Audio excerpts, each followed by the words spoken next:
Hey guys, it's Lego with Lego Vids. Today we're going to be going over the Templar, which is the first follower that you get when you are playing through Diablo 3.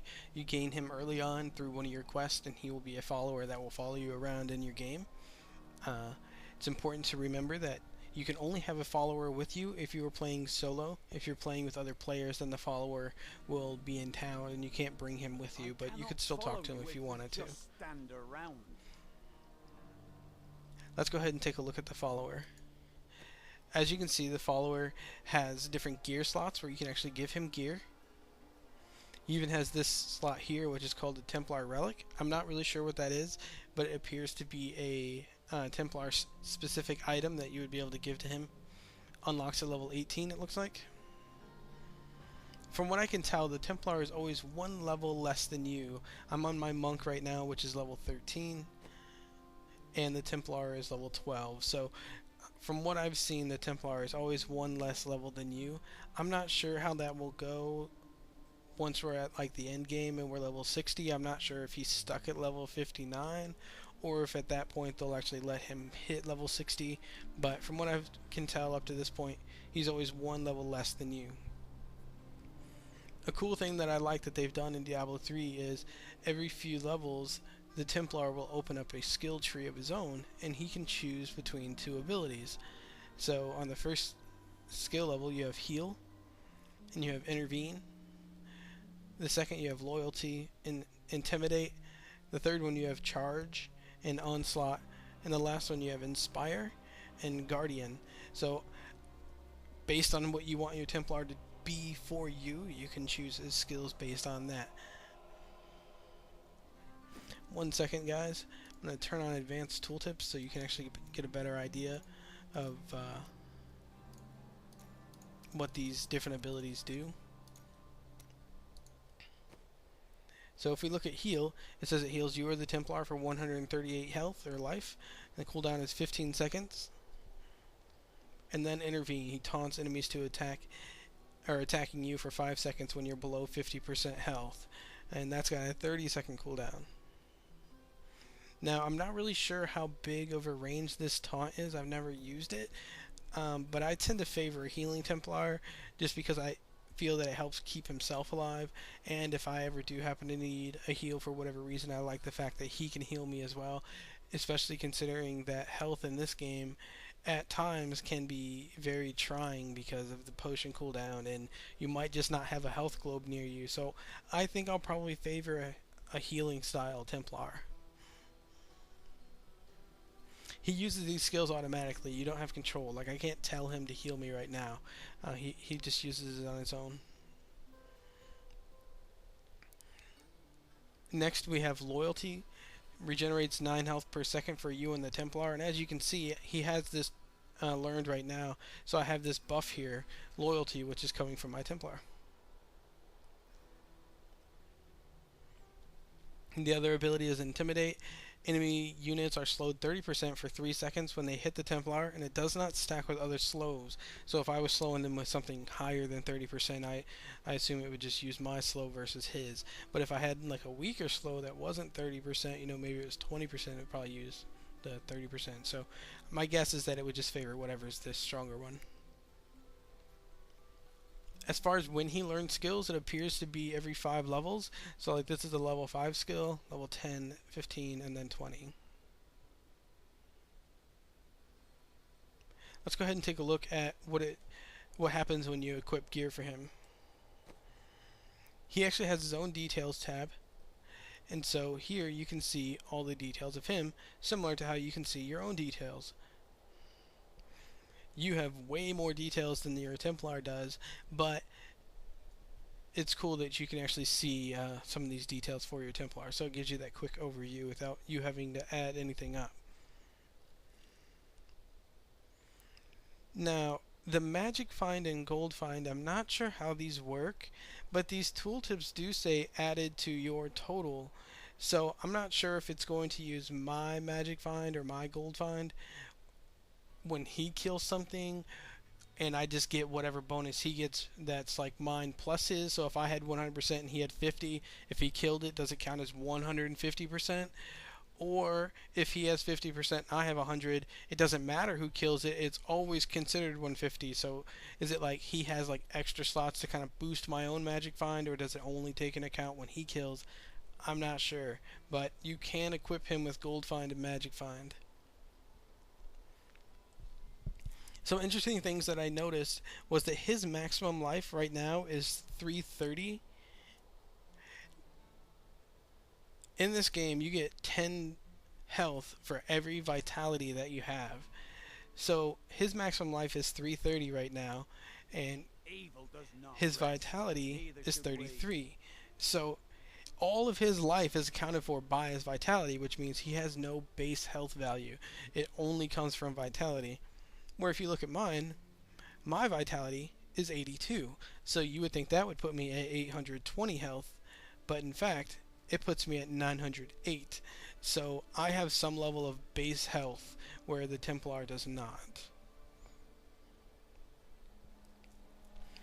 This is also true of his armor. He has 96 armor right now, which gives him 13.97% reduction from enemies. And you can account for all of this armor. You can account it 53 from the shield. And in this game, strength gives you 1 point of armor per every point of strength.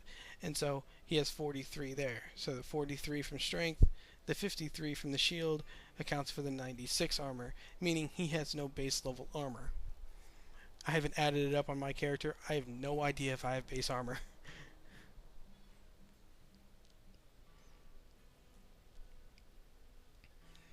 Next thing, let's look at these different attributes and how they affect the Templar.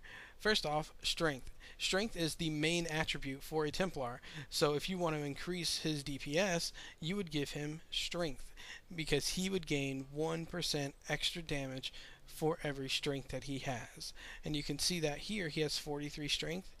And up here, if you look under damage increase, 43%, and it tells you it's increased by strength. So the main attribute for a Templar is strength.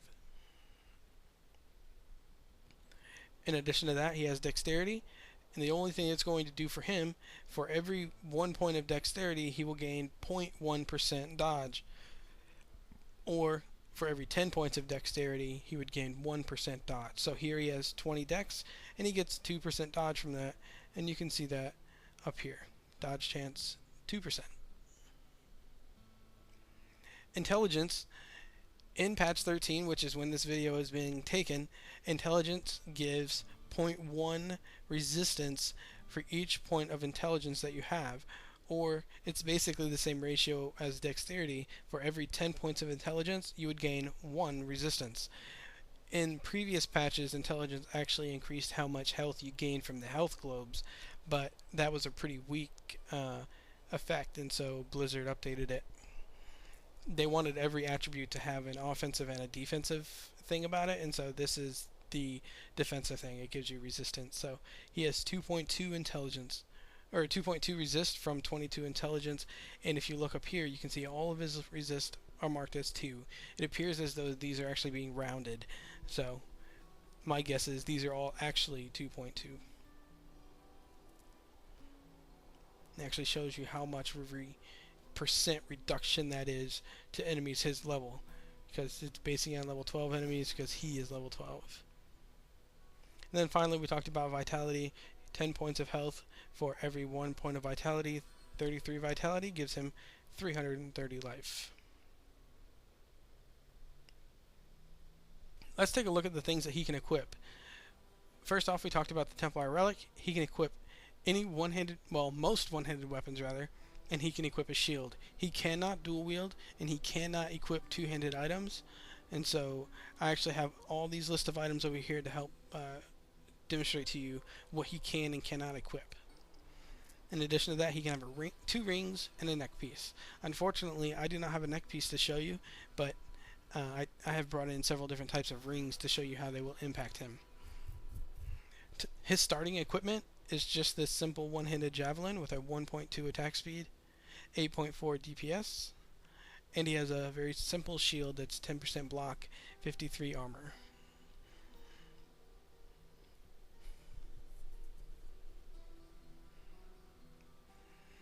it doesn't appear as though I have a very good DPS gauge for him.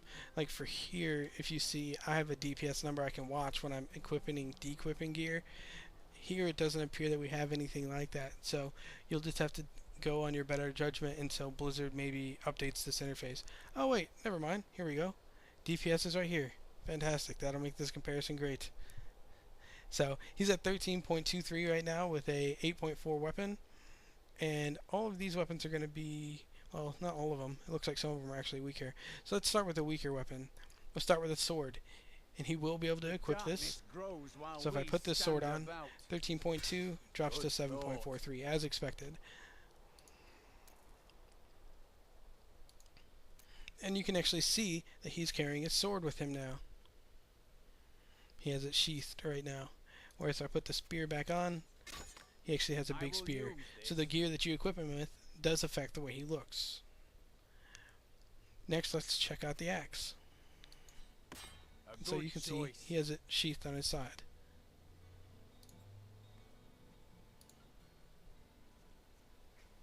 Trying to get a better view here. He's kind of got his hand in the way, but sorry guys, I don't have a way to like turn the camera or anything. Next we can check out this dagger.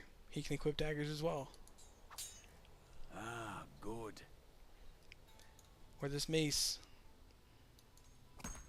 Ah, good. And then we have this mace here. This mace here actually adds 13 strength, and so this mace would actually be really, really good for him because the strength attribute increases his damage. So, again, he's at 14.09 right now. This should be pretty significant.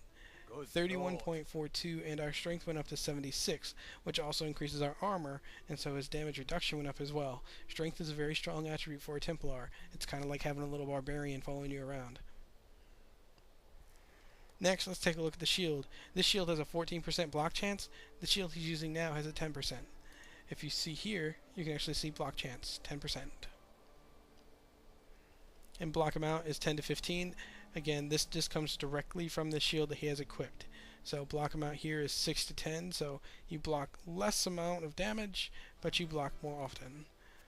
So if we equip this, we can see that these change. And you can see the shield on his back changes too. You can see like these curves in this shield versus this one, which isn't. A fine choice. And apparently he thinks everything is a fine choice, even if it's a downgrade. There's the back of his shield. A good choice.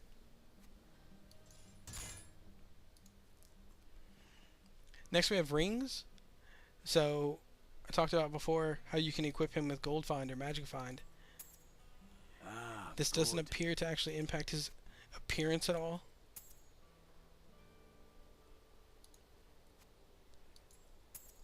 Good thought. But here you can see Gold Find 3%. That's really, I don't understand this. Okay, this ring says 14% Gold Find, but here it's only saying 3%, so I don't know why that is. I don't know if it's only giving you a fraction of it or what the deal is. So something is going on here that I don't know the mechanics of, guys. Sorry. But it does not appear to be giving the full 14. It's only showing 3% here. Interesting. My character has no Gold Find on him. Watch when I take this ring off. Here it says 3%, and I think it's coming from the Templar. When I take it off, my Gold Find is at 0. So I'm guessing I get a fraction of the Gold Find that is equipped to the Templar, and it's just given to me. That's probably the same for Magic Find. So if you give it to a Templar, you would get a fraction of that back. So I'm getting 3% out of 14.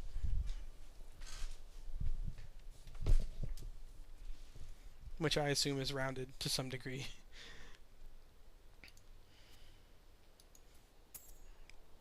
Next, we have Ring of Thorns, which are the reflective damage. When he takes a hit, it would reflect this damage back. Now, I did test this to make sure it works, because if you look over here, that reflective damage is not listed. Whereas, if you look for me on my character, should be listed somewhere, or at least it used to be listed. Thorns. Yeah, I have 11, but he does not have a thorns thing. And so I did test these to make sure they work. It does work. So thorns, if you're using your Templar to tank for you, could actually be pretty decent, at least in these low levels when the enemies don't have very much health. So it would be reflecting damage anytime he took a hit.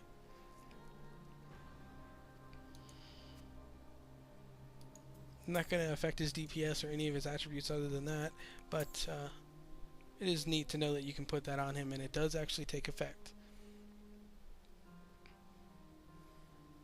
And from what I tested, it appears to be the full effect of the reflect damage. It's not reduced or anything. So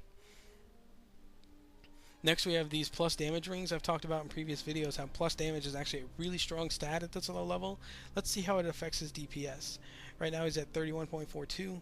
If we equip this, it jumps at 34.74. If we equip another one, he's up to 38.06, which at this point he has more DPS than my guy does. So how completely sad.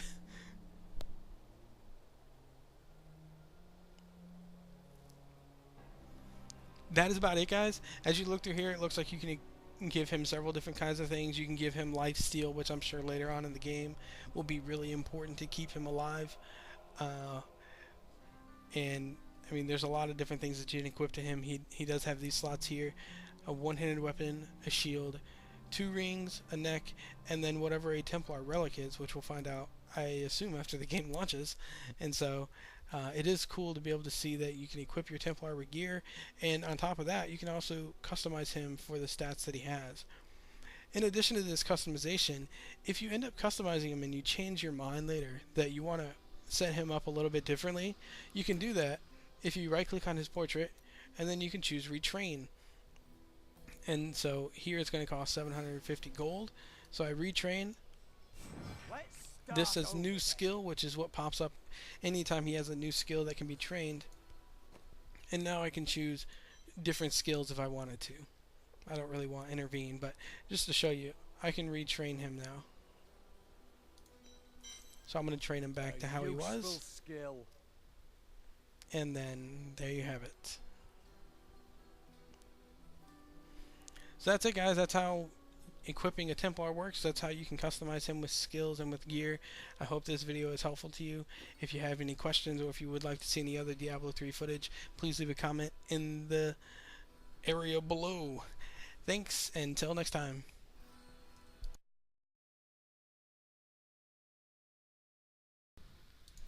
Hey guys, I'm back. I realized there was a couple other things that I wanted to show you about a Templar before letting this video go up. I mentioned that I didn't know how they leveled and that they were always going to be a level behind you, but that doesn't necessarily appear to be true. When you're leveling up, it probably will be. But this Templar has been gaining experience as I kill things, and even as I just get like the little victory things for destroying a bunch of objects, they give you that bonus experience. He does appear to get a share of that as well. So if you look here, his experience is at 3198. So if I go kill some things or get some experience from bonus objects, you know, you will see that he does gain that experience as well. Sorry for the really laggy experience right now. Not much I can do about it.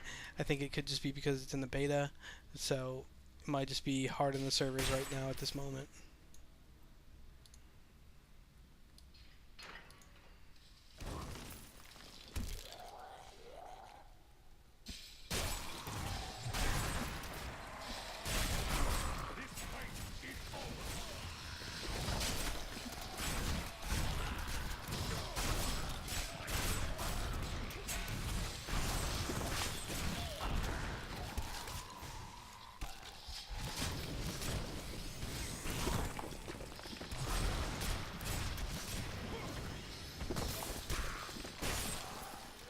So now if we look at his experience, it has changed. He's at 3600 now. So just keep that in mind. You can level your Templar. So once you hit level 60, you just keep killing stuff. He'll eventually catch up to you.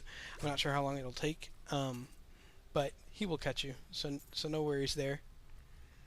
In addition to just showing you the experience thing, I wanted to also show you what happens when a Templar dies. In Diablo 2, when your mercenary that was following you died, you had to go back to town and you had to pay to resurrect him. It ended up being a huge gold sink, but I believe in Diablo 3 that's not the case. In Diablo 3, when your Templar dies, he just rests for a few seconds and then he'll get up and join you again.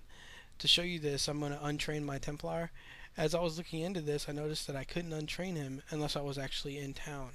And so I'm going to have to go back to town so I can remove the healing ability from him so that he doesn't just live forever. I don't think he'd be able to live forever with the healing ability, but it certainly would increase his ability to live.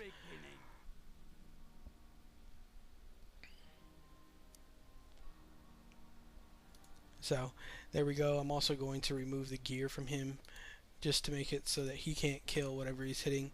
When he doesn't have any gear, he will just punch things, but it should be good enough. I've brought him to the Skeleton King, so hopefully he'll die, or at least close die.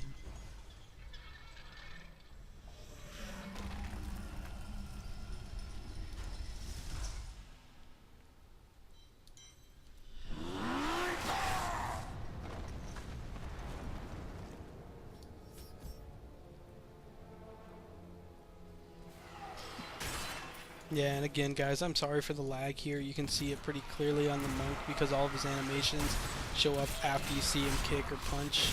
So it can be a little annoying. Hope it doesn't affect your enjoyment of the video too much.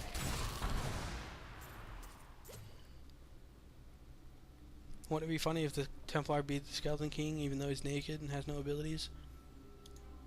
I think it would be. Let's hope he can actually die. Here's his health bar, by the way, so we'll be able to keep track of if he is actually dying. I'm going to let my mantra go ahead and right-click that off so he doesn't have any extra dodge. Go for it, Templar, buddy. Oh, yeah. Skeleton King tears him up pretty good, so...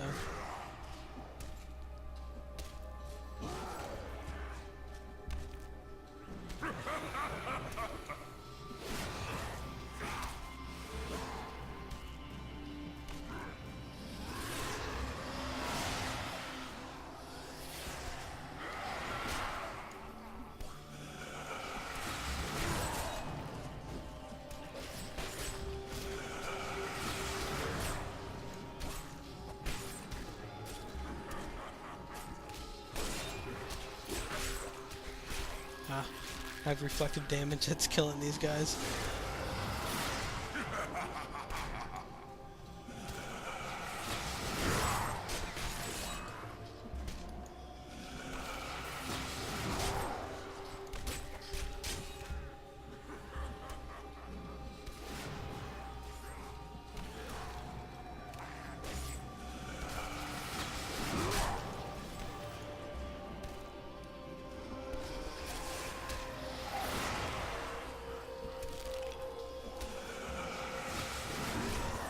They certainly don't want to attack the Templar at all, huh?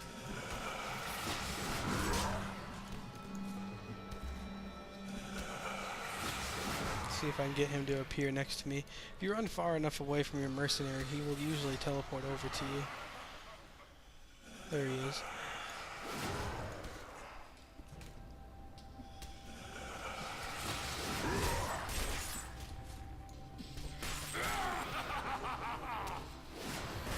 There we go. See he kneels down like this? After a few seconds he should come back up.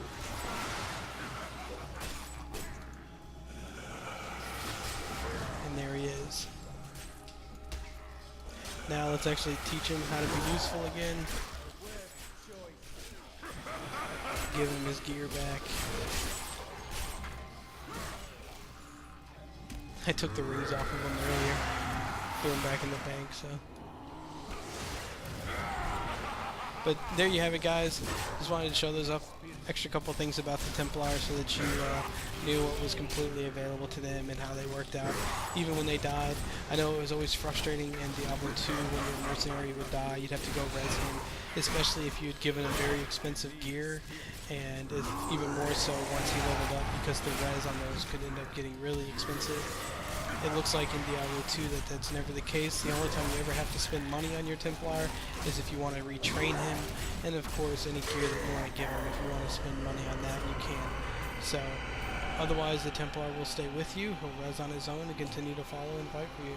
So, I really like the way they've done mercenaries in Diablo 3, and I look forward to being able to check out the other ones. Again, guys, as always, if you have any feedback or if there's anything else that you want to know about Diablo 3, any footage that you're looking for, just leave a comment below and I'll make sure to respond and do the best I can answering your questions, and maybe even spawning a video. That's actually how this video happened. So, until next time, guys, have a good one.